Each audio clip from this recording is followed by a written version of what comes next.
Hey, sleep people.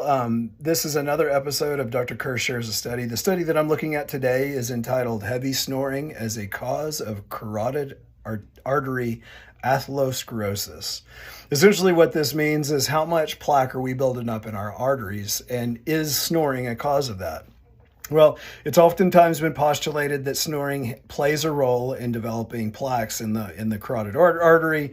You know, we don't want plaques in the carotid artery because they can dislodge and go to the brain. When they go to the brain, we're much more likely to have a stroke. And so the question is, does snoring play a role in this? Well, what they did is they took a bunch of volunteers. This is a cohort study, and it was 110 volunteers that actually went through a sleep study process, and they measured how well or how much they were snoring.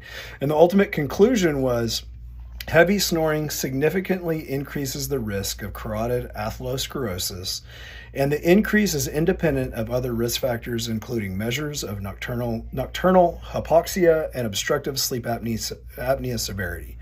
Considering the high prevalence of snoring in the community, these findings have substantial public health implications for the management of carotid atherosclerosis and the prevention of stroke. And so the question is, well, what does this mean? Well, it means that if you snore or you have somebody in your life that is a heavy snorer, they are at a increased risk for developing a stroke because of the carotid artery atherosclerosis. And so, as always, snoring is not normal.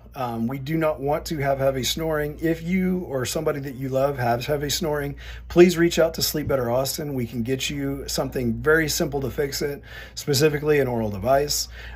Very easy to wear. I wore one last night because my wife doesn't like my snoring. But either way, give us a shout if you or somebody you know snores so we can prevent stroke in the future. Thank you. Bye-bye.